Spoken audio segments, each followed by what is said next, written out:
We're just okay, and we play some Movies. games. We're just okay. Movie games. watchers. Welcome, everyone, to another episode of Just Okay Movies. I'm your host, BIGGIESIZE, and I'm, as always, joined by... Gweedo. Hi, Biggie. Hey, Gweedo. All right, man. I've got a movie pitch for you, and I want your thoughts. Oh, right off the bat with a movie pitch. Dude, All right, I have been cooking this one up. I'm going to be very, absolutely, bluntly honest with how I feel about this pitch. So, you know, I expect give it your nothing best. less. Okay. All right. So it's the near future, maybe 20, 30 years from now. We'll say 2050, just for the hell of it. A single car company has taken over the world. They were able to make a car that was basically cheap enough that governments could just buy them and issue them to their population. So they get a certain age, they get a car. So everyone's got a vehicle. They're completely autonomous, and they're all solar powered. So it has just revolutionized the way people commute around. Yeah. It's made the world wonderful, all that stuff.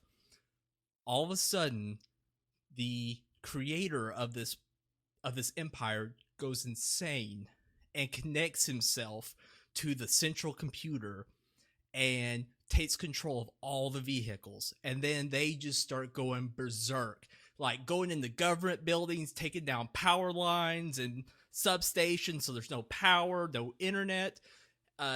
Everything's just run amok. It's taking out army bases. So you've got these cars just roaming the streets, killing people. Like, people just hide in their, all that stuff. And the only way that people can escape this is by getting to the coast. We'll say our main characters in the United States, and they've got to make it to the West Coast, because that's where the ferries are leaving for Hawaii. That's the only place they can go, because being such a small island, they were able to take care of all the cars there. But in the United States, 250 million people, pretty much everyone has a car, you're fucked. There's no way you're taking care of all that. So that's like their only safe haven. So it's the story of like this family trying to get there while having to dodge all these fucking cars trying to kill them. I call the movie Carpocalypse. Oh, wow. Okay. Boom. Okay. I'm going to be as honest as I can here. All right. And okay, I'm ready. Your feelings may get hurt.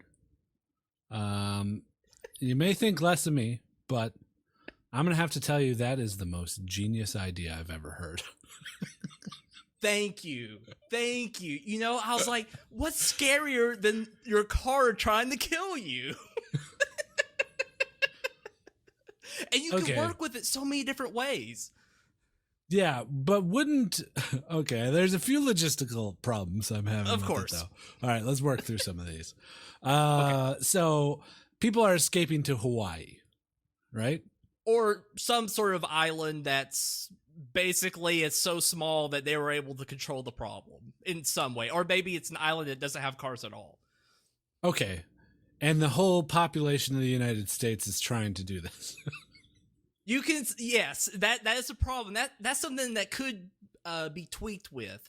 Like, only the first, I don't know, how many would you say? 80,000 people who get there can go. Everyone else, we're sorry, we just can't do it. Okay.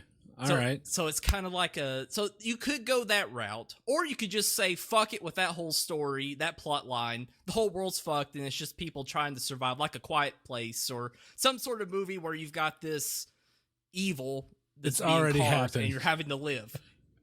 The movie starts, and it's already happened. You could go that route as well. Easy. They're out. Go ahead. Go for it. No, go for it. I want to hear what you're going. I know it's so exciting. You can go so many different places with this. So I'm picturing a scene set in like a major metropolitan area, and think of like I Am Legend, where it's all overgrown. There's no people around, and there's just like a group of a pair of people that are out trying to scavenge for food, and they're using the trains, like living underground and shit. But they have to go above ground to try and find food. So they go above ground and they're like creeping around. trying to go from building to building, and then they exit a building, they think it's all clear, and all of a sudden you hear like tuku, tuku, tuku, tuku, and it's all the headlights turning on. Oh, that's good.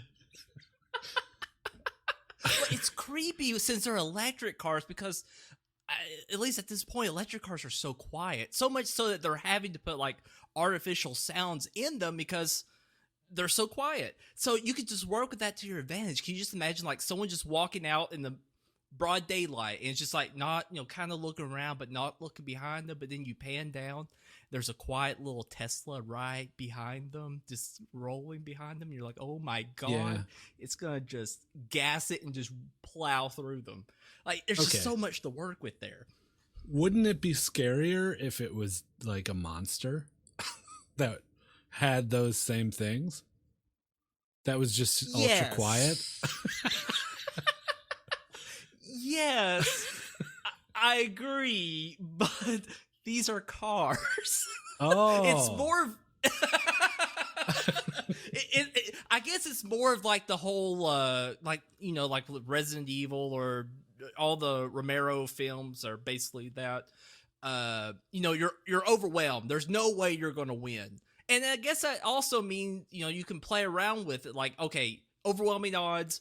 There's, hundreds of millions of cars. There's no way you're going to destroy them because they destroyed everything else. And, at least in my little pitch, they also automated, being able to repair them, manufacture them. So you kind of have maybe kind of a Skynet kind of deal. That's the only thing I was like, maybe this is too Skynet. It's just with cars.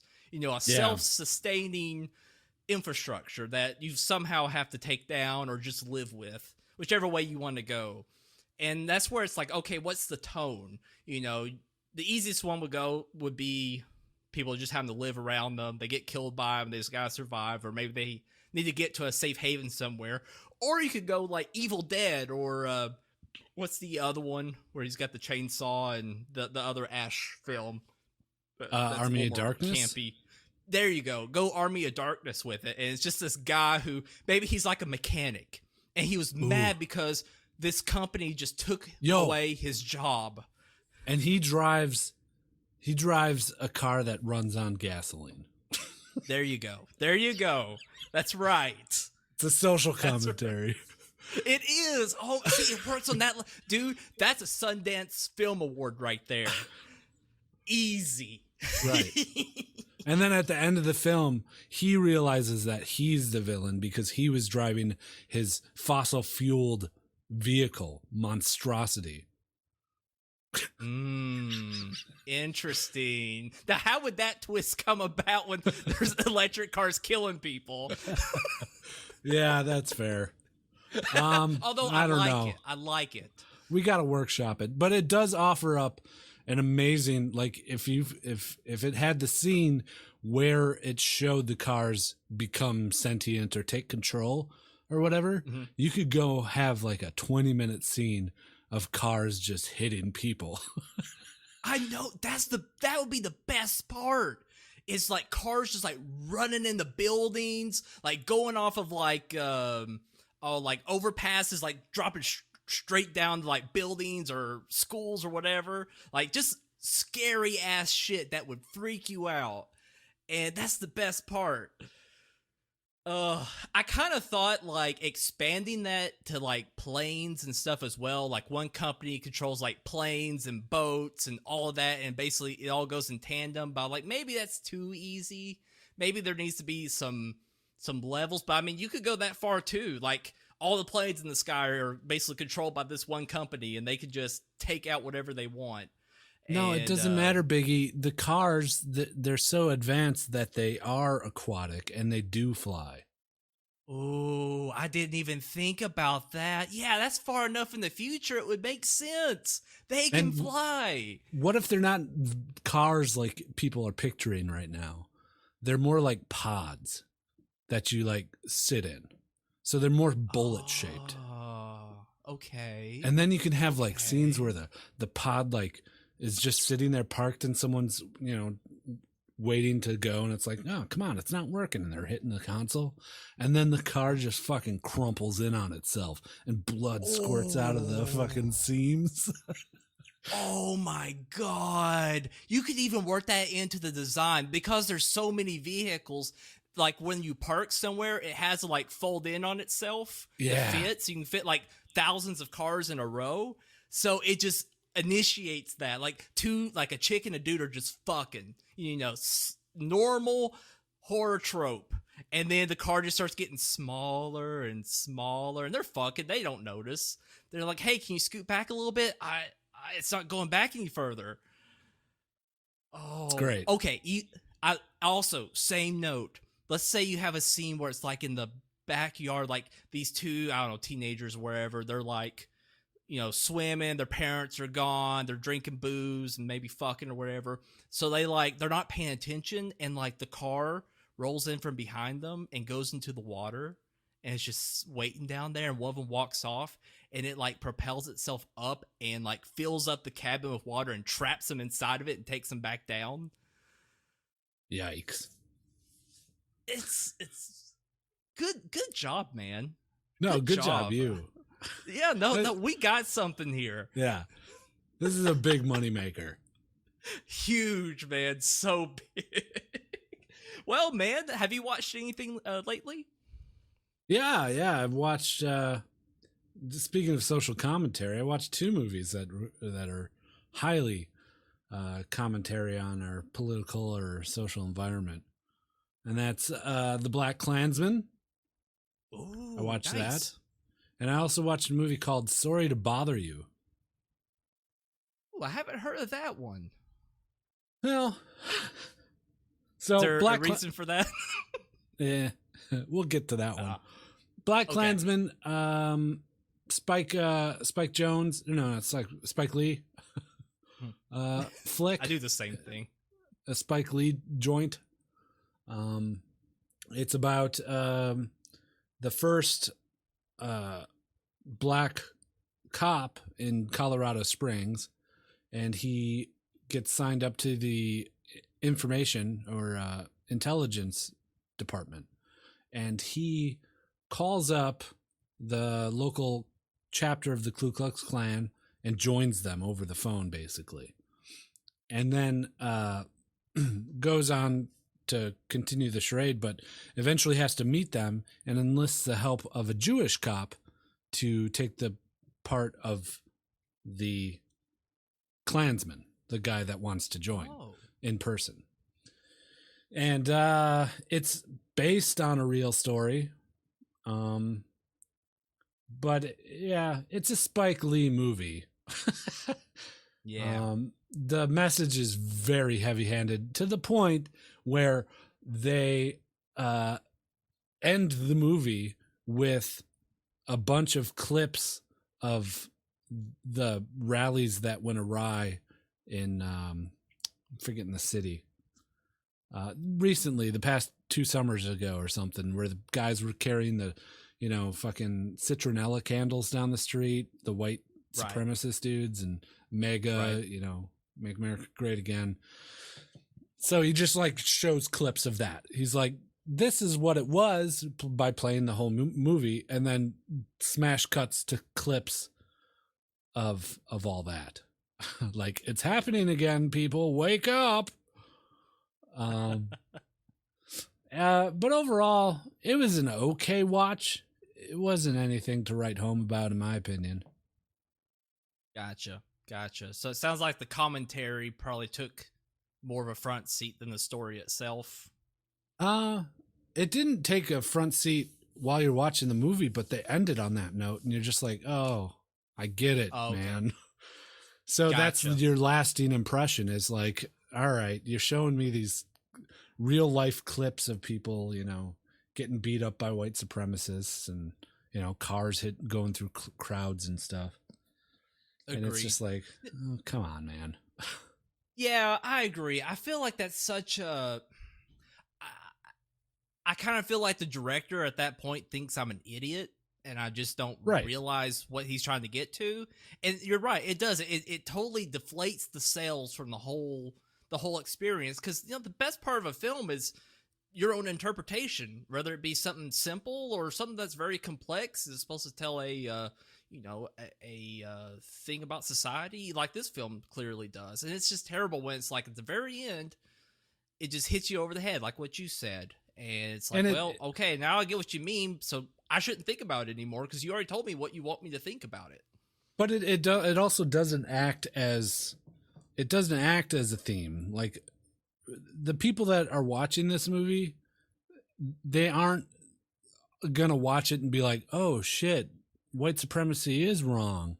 It's wrong to be a Ku Klux Klan member. Right.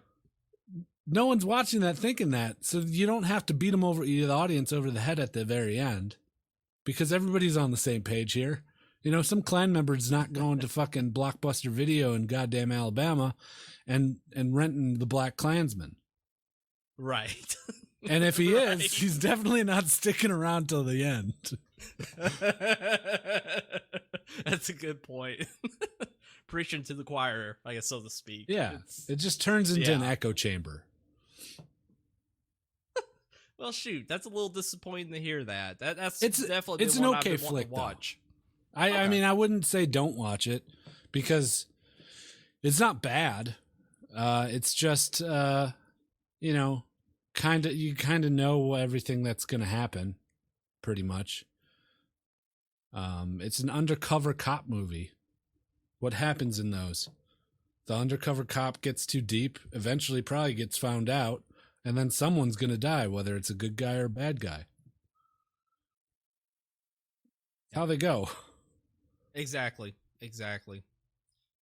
And then the other movie I watched is a movie called Sorry to Bother You, and it's you might like it. I don't know.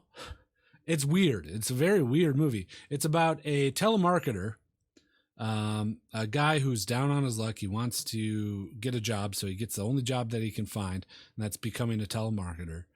And he goes to show up for his first day. He's a black guy, and they're like showing him the promises of becoming a VIP caller. A guy that the people, they take the golden elevator to the top of this building and they start making the big deals. That's where the big money comes in. And he's down there and he's not succeeding.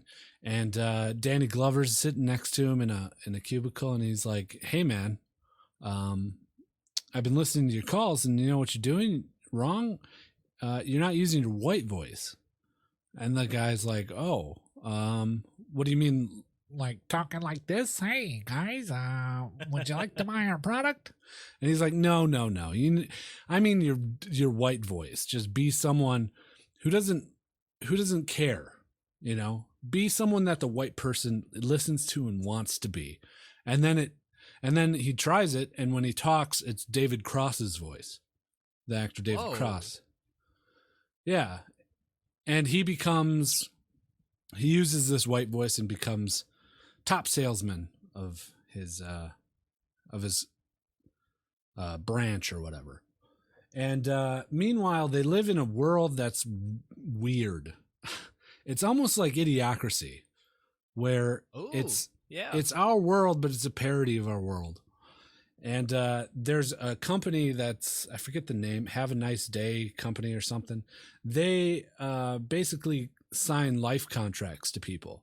They're like, come work for us, sign a life contract, and if you work for us, we'll give you a bed and a nice place to stay. We'll feed you every day, wonderful entertainment. You live on our compound, and it's great, but you have to sign up for life. So there's like activists that are fighting against this, and this guy who's just trying to live his life and make money, and he's the salesman, but he becomes the top salesman and goes on to that VIP caller status and realizes that he's then selling stuff that this company makes to millionaires. So he's making $1 million deals, but using it at the cost of essentially slave labor. Ooh.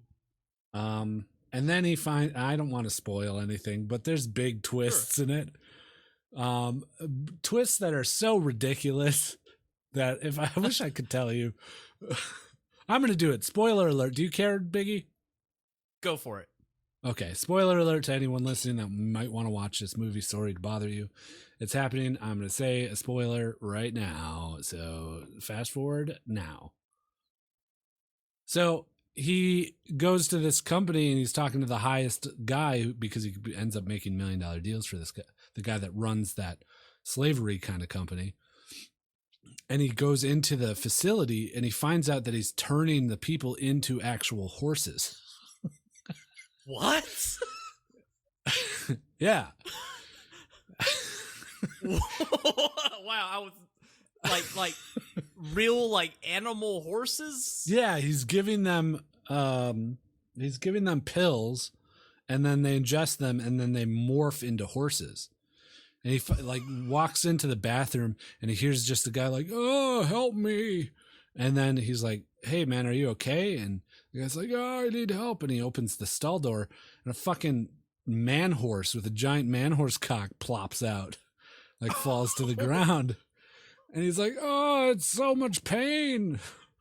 And then he like catches a video of it and takes it out. He's like, "Oh shit, they're turning people into horses." And then they have a TV show that millions of people watch. It's called Beat the Shit Out of Me. It's on in the bar and stuff earlier in the movie. It's just people getting the shit beat out of them. Nice. So he goes on to the show and he's like, I'll go on your show. I'm the top caller. People know him because he's like the top caller. It's a good position to be in. And he's like, they're like, "Here, can you play it? You have the largest audience. Can you play this video that I took at the compound?" And they're like, "Well, you know the rules. You got to get the shit beat out of you." And then he gets the shit beat out of him. And then they're like, "Okay, now we got to dump you in a tank of shit." Oh my god. He's like, "Come on, man, just play my video." But then they dump him in a tank of shit. And then they play the video to everybody. And he goes on talk shows talking about it. And then it's a week later and just nobody cares. Nobody cares that people are being turned into horses. It's a fucking weird movie. And it's almost, it's too weird that for you to follow along. Huh. I was not expecting any of that. The shows and stuff does sound a lot like Idiocracy, though. I like that. Yeah, there's a lot of that in it. There's, the resistance group. And he ends up, someone's filming him getting in an argument with his girlfriend. And they know him because he's the top caller. And she says something like, she's holding a can of Coke. And she's like, "Here, have a..." They get mad. She's like, "Here, have a Coke, bitch." And then throws it at him. And like, he's got an afro and it hits him in the head and he starts bleeding out of his forehead. And then someone was catching it on video and becomes a viral sensation. So like, there's people like just walking around the town wearing afro wigs with a can of Coke that are taped to it. And he becomes known as like the "have a Coke bitch" guy. So I'm having a hard time figuring out the tone of this film. Is it like a dark comedy? Would you classify it? Okay. Yeah, it's a comedy, but it's a dark comedy. Yeah, it's like a comedy, but with the social commentary, I guess. Right. Yeah, I'm getting kind of a Truman Show, Idiocracy kind of vibe, like kind of mixing those two together. Yeah. Or at least yeah.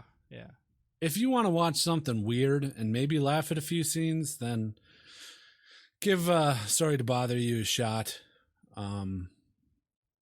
It's worth it for that. There's a lot of weird stuff in it if you like that sort of thing. But just the general, you don't understand what they're trying to convey half the time because it's all over the place. Very nice. Very nice. That was not what I expected at all. I might have to see it to believe it a little bit. Because that's crazy. Well, I watched a very interesting film as well. It's a film called UHF. Weird Al film. It's one of those I always saw the cover of it and like, I don't know what the fuck that is. And I saw it on Prime Video. Like, let's give it a shot. I love that movie. It is so like, I guess first of all, if you enjoy Weird Al, and not just his parody songs, but like his original songs, which are very strange, if you at least get some sort of amusement out of that randomness, it kind of feels like one of those songs, but in like an 80s stereotypical guy down on his luck kind of film. Like all rolled into one. And I guess that's what's so charming about it, is how simple it is. He's just a guy who can't keep a job down. His uncle gets a TV station, and it's down on its luck. He goes into it. They're always like, hey, I forget the character's name. I was called Weird Al. Hey, Weird Al, you can never apply yourself. You're always thinking up of weird stuff. Do something with your life. So he kind of uses that to his advantage and makes all these wacky shows that end up putting them at the top of their game.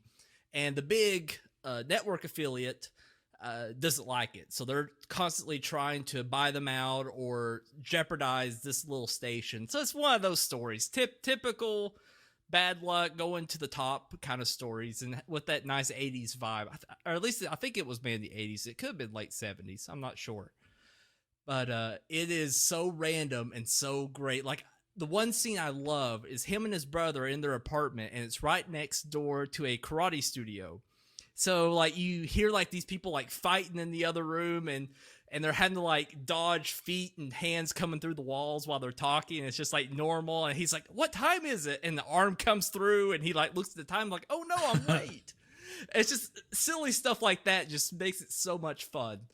And I'd recommend it. I'd highly recommend it, actually. And really, I'd recommend it to anyone because it's pretty clean. Not a lot of language.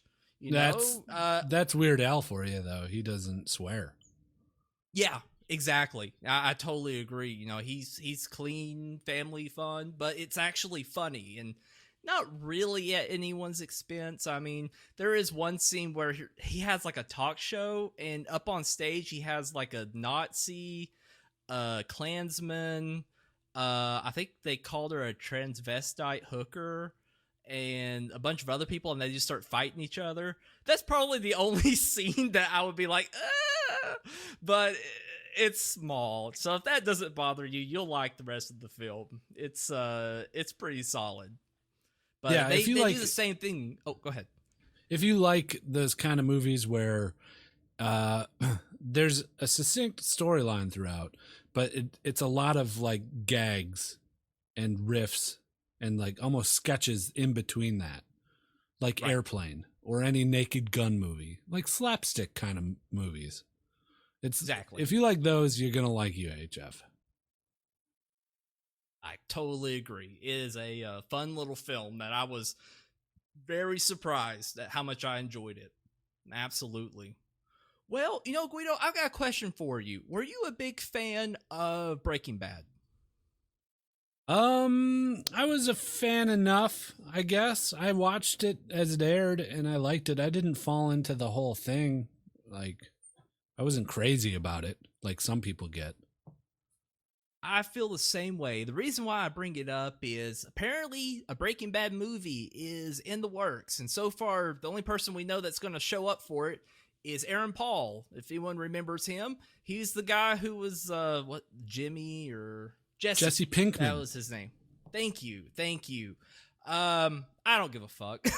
I went about 3 seasons into it. And here's the thing, like horror films, they've never freaked me out or made me uncomfortable where I just couldn't continue watching. I just never was a fan of the genre. But shows like Breaking Bad that get so the atmosphere, the drama just builds up to a point where I just can't watch anymore to see what happens next because I get so uncomfortable. Like, that's what Breaking Bad did to me. Around the 3rd or 4th season, when things really start heating up, I can't watch this anymore. I'm just way too uncomfortable.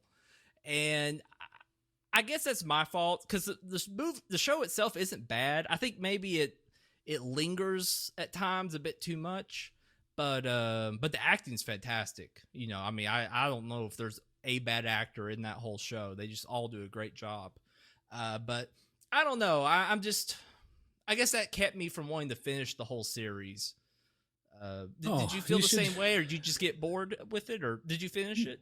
Yeah, I absolutely finished it. And some of those end seasons are they're great television, super good television to watch, because it's the end of a story. It's a bunch of characters that you followed for years, and now they're moving on or dying or, making it rich. You're just getting the outcomes. So it's satisfying, I'd say. Okay. That tension, it goes away as every character has its final episode. You know what I mean? Right. But yeah, there's a lot of tension in that show, and it's tough tension because you see this man who's trying to work so many goddamn angles, and that's where all the tension is built from. Him working angles. He's got drug dealers on his left. He's got his partner on his right. He's got his wife and family that he has to juggle, and then his brother-in-law's a fucking FBI agent for the narcotics division. Like, it's just you watch as everything's closing in on him, and that's why it feels that way. But it's a good feeling. I think it's good to feel something. That's true. That's true. I kind of like thinking back on it, I'm like, hey, I'm kind of a pussy. I should have just kept watching. I might just start it back up again. Because, yeah, the story is very fascinating. Even from where I got to, I was very interested. And it says a lot to the writing, because I think that's really the only show where I really had to stop because I just felt uncomfortable watching it. And I just never returned back, but I really should. But it's great writing. So are you interested at all in the movie? Like, that's like, I'm seeing just him, and I don't know what happens at the end of Breaking Bad. You know, I've always heard, is the main guy alive? Is he dead? I have no idea. So just seeing that Jesse's returning, I'm like, I don't know if he's enough of a draw for me to want to go back in. Or after finishing the whole series, do you have a different opinion on that? I was done with the characters, you know? This came as a Right. surprise. Like, the stories are done. Like, you don't have to do this. That's how I feel. I agree. Everything I heard about the ending of the show, it tied everything up nicely. And of course, I'm sure the main reason is probably money. There's still money to milk from the franchise. I'm not sure if the original writer, Vince Gillian, I think he was the writer of it. I don't know if he's attached to write this movie. I haven't seen that part. Maybe that's out there. I don't know. I've just seen the headline and was fascinated because I really expected it just to kind of, die off as being a awesome series, and that's it. I don't even know if like the Better Call Saul and stuff is very popular. I think they're still making them, so it must have some following. Yeah, there's people that watch it. Yeah, I just don't think that they need to. It might be, AMC like, hey, we got these characters and Walking Dead's not doing so great anymore, so maybe we should make a movie or sell the rights or something. That's another show I got uncomfortable watching. I need to kind of go back, and I couldn't get past the second episode. Oh, really? Yeah. Yeah. I don't know what's wrong with me. After about 45 episodes of this pod, I'm not sure what's wrong with me. No, you just have very eclectic tastes, I think. Yeah, but I think that is very true. You're not missing much with Walking Dead. Like, even the first 2 seasons, which people seem to like, aren't that good. It's a mediocre like character drama that has zombies. Interesting. And then it just gets worse after that. I love the setup. I think I enjoyed the first episode the most. I love the pace of it. It was just so interesting. And it's even more interesting since, at the time Atlanta, I go to Atlanta all the time. When I was in Tennessee, it was only 2 hours away. I had friends down there. So the imagery and everything was just like, oh, this is creepy. This is a city I've gone to so many times. Oh, I recognize that. It's interesting. And I remember seeing the series finale. I guess that's the only other episode I'd seen.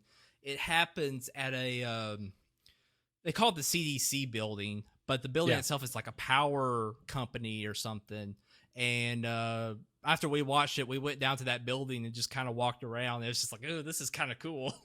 No, I like the setting and everything a lot, and I've heard great stuff about it. I don't know. I guess maybe it's the zombies doesn't interest me all that much, although I know there's a lot of drama that happens in it. But it's probably another one I need to give another shot. Yeah, the zombies become the setting after a season or two. Like, the zombies aren't the threat anymore. It's just them living in this post-apocalyptic world. There's zombies, sure, but they're not. They've learned how to deal with the zombies. Now it's dealing with the humans. That I probably would find more interesting. So maybe I just need to power through to get to that part. It probably would but it's not good, more. dude. It's not good. Okay, so that's where it falls off. Okay, right. You want a series to watch? Here, I'll give you a series to watch, and it ties in because they are making a movie. They just started filming, and pretty much most of the cast is returning for it. It's an HBO show called Deadwood. Oh yeah, Deadwood. Yeah, they just started filming the cowboy movie. one, right? Yeah, and this is a movie I'm on board for because there's 2 seasons of the show, maybe 2.5. They stopped filming it, and it ends on such an abrupt note that fans of the series have been like, come on, bring it back, or make a movie or something, tie up the loose ends for all these characters. So that's cool. I'm very excited for that. If you want to just learn some fucking old prospector language and lingo, go watch Deadwood. The fucking dialogue in the thing, I'm saying fucking now too because they used every other word, but the dialogue is so on point in that show, and it's so brilliant. And even if you don't like westerns, there's something for everybody in Deadwood. Interesting. I will definitely check that out. I didn't realize they just did 2.5 seasons. I thought it was a much longer going show. No, well, if you watch it, you'll see how much this show must have costed, especially for when it came out in the early 2000s, because the sets are amazing. The costumes are amazing. The makeup, everything looks great on it. And they have like real horses and everything. It's, it must have cost a ton of money. And if HBO is like, well, it's not Game of Thrones numbers, they're not going to keep pumping money into it. Right. Yeah, that does make sense. Are you a Game of Thrones fan? Oh, yeah. Yeah, I like Game of Thrones. Interesting. The last 2 seasons really haven't been super great, but we're getting to that finale and we're going to see what happens to everybody. So that's exciting. Yeah, definitely. That's another one I need to get into.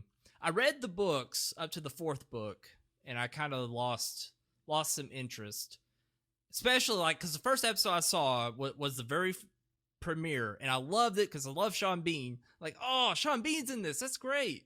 But then I was like, I need something to read. And so I started reading it and got to the end of the first book, which is the first season, as far as I know. I'm like, oh, no, that's what happens.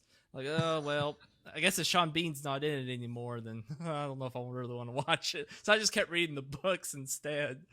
It made me so sad, though, because his character is just so good in the book. And then after that, it's like constantly being handed off to all these other characters that I just don't like as much. And it just bums me out more and more as things happen in the story, and your character pool starts shifting so much. It's cool. It's a neat dynamic. And I have heard in some of the later books, when they're not as good, the show is better than the books in some cases. Yeah. And that has something that's got me interested in kind of going back and watching, or I might finish the books out first and then go back and just watch all the way through. So I just do one clean. You gotta watch Game of Thrones, Biggie. It's a cultural phenomenon right now. And you host a media podcast. You gotta come on, man. I got a tweet after our episode went live on Friday, and someone was already calling for me to resign my hosting duties. Oh, like, no, never. No, it was sweet. It was all a good fun. No, I just, I'm weird when it comes to stuff like that. Like my friends are trying to get me like in Game of Thrones. I mean, they've tried like, you gotta watch Game of Thrones, you gotta do it. And I was like, I know what it's about. All the stuff, dragons and stuff. I can kind of imagine where it's going. I'm good. And I don't know. I'm such like a slow like burn on stuff. I'm like, okay, after I start seeing a bit more of it, like, okay, I'm interested. I'll keep going. It's like when Heroes came out. Like I had no interest in watching Heroes, and my friend just brought the box set in. He's like, I'm going to force you to watch this. I ended up loving it, and it sucks. The rest of the seasons were terrible. So I kind of feel like it's the same thing like with Game of Thrones or really any other series. I sit down. If I'm forced to watch it, I'm going to end up loving it. I know their production values and stuff are out of this world for that show. And that has me interested alone. And I know all the actors in it I've heard really good. And they even kind of seeing stills of them. I'm like, oh, that's kind of how I pictured them, when I was reading the books. And has me interested. I mean, you can't say enough good things about the guy who plays Tywin Twin. I forget his name.